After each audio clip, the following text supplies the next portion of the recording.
Okay, let's go. Sir, magkano ba talaga ang pumapasok na pera sa gobyerno araw-araw galing mismo sa mga bulsa natin? Paano nila nakukolekta yan ng ganong kabilis? Tol, ang gobyerno natin ay parang isang dambuhalang vacuum cleaner. Naka-on yan 24/7. Humihigop ng pera mula sa bulsa ni Juan de la Cruz, mula Batanes hanggang Hulo, at mula Pilipinas hanggang sa abroad. Walang lusot, walang kawala. Simulan natin sa tanong mo, magkano ang pumapasok? Sa national budget natin na umaabot ng halos 5 hanggang 6 na trilyon kada taon, kung i-divide mo yan sa 365 days, lumalabas na humigit kumulang 10 hanggang 15 bilyong piso araw-araw ang kailangang kolektahin ng gobyerno para tumakbo ang makinarya nila. 15 billion pesos per day. Ganyang karaming pera ang rumaraga sa papasok sa kaban ng bayan. Saan galing yan? Himayin natin ang menu ng hututan.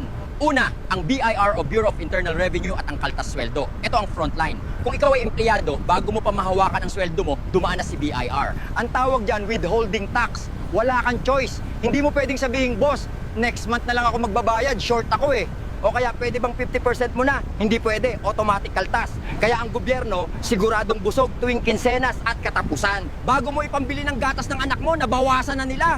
Tayo, iniiyakan ng payslip, sila nagpapalakpakan sa dami ng kolekta. Pangalawa, ang VAT o Value Added Tax, yan ang tax ng mahirap. Ito ang pinakamatindi at pinakatraidor. Kasi kahit walang trabaho, nagbabayad nito. Bumili ka ng sardinas, may VAT. Bumili ka ng noodles, may VAT.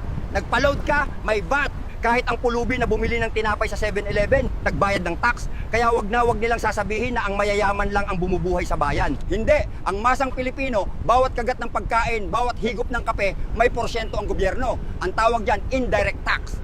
Hindi mo ramdam na binubunutan ka ng dugo, pero unti-unting nauubos ang lakas mo. Pangatlo, ang train law at excise tax sa langis. Bakit mahal ang gasolina? Bakit mahal ang pamasahe? Dahil sa excise tax. Bawat litro ng diesel at gasolina may patong na buwis na napakataas. At dahil lahat ng produkto ay binibiyahe gamit ang gasolina, kapag tumaas ang tax sa langis, tataas ang presyo ng gulay, bigas at karne. Kaya ang gobyerno, habang tumataas ang presyo ng langis sa mundo, lalo silang kumikita. Parang may metro ng taxi ang presyo ng bilihin habang tumatakbo. Lalong lumalaki ang kita ng gobyerno habang tayo umiiyak sa gasolinahan. Pang-apat, ang BOC o Bureau of Customs at ang mga import. Lahat ng pumapasok na produkto galing ibang bansa, kotse, gadget, sapatos, pati bigas at ulam na ini-import natin, may tarif o buwis sa customs. Bilyon-bilyon ang kita dyan araw-araw. Ito yung gatekeeper ng Pilipinas. Bago makapasok ang Nike o iPhone, nagbayad muna yan sa gobyerno. At ang bayad na yan, ipapatong sa presyo na babayaran mo sa mall. Panglima, ang mga OFW. Ito ang modern heroes natin, pero tratuhin parang modern gatasan. Oo, tax exempt ang income nila sa ibang bansa. Pero teka lang, hindi sila nakakaligtas sa vacuum cleaner bago sila makaalis.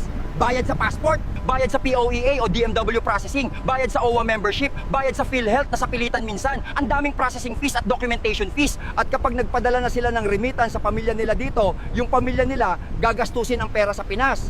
Ipambibili ng Jollibee, ipambabayad ng kuryente, ipapanggasolina, balik ulit sa VAT at excise tax. Kaya ang perang pinaghirapan ni kabayan sa disyerto o sa barko ay umiikot pa rin pabalik sa gobyerno. Sila ang nagpapasok ng dollar reserves na nagpapatatag sa ekonomiya natin, pero sila ang pinakamahirap kumuha ng serbisyo sa embahada. Ngayon tol, pagsama-samahin mo yan, 15 billion pesos araw-araw.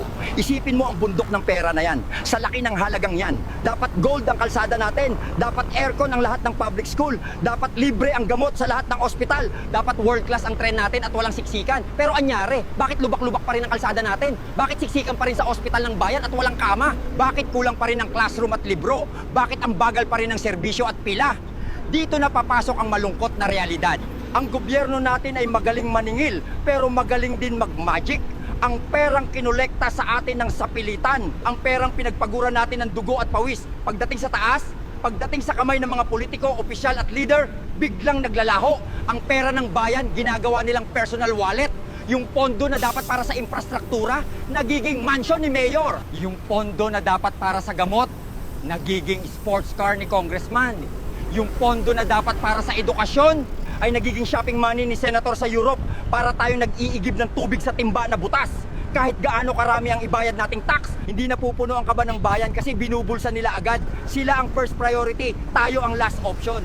Ang tingin nila sa tax natin ay hindi pondo para sa serbisyo. Ang tingin nila dyan ay pondo para sa luho nila. Nakakagalit, di ba? Tayo, reliable magbayad, on time magbayad, walang palya. Kapag hindi ka nagbayad, kulong ka. Pero sila, kapag nagnakaw sila, re-election ang parusa. Ang bilis nilang maningil, pero ang bagal nilang magtrabaho. Ang bilis nilang magpataw ng tax, pero ang bilis din nilang magtago ng nakaw. Tayo ang financier ng buhay hari nila. Ang tax natin ang nagbabayad ng first class travel nila. Ang tax natin ang nagpapakain sa mga parties nila sa palasyo. Ang tax natin ang gasolina ng convoy nila na humahawi sa atin sa traffic habang nagmumura tayo sa init.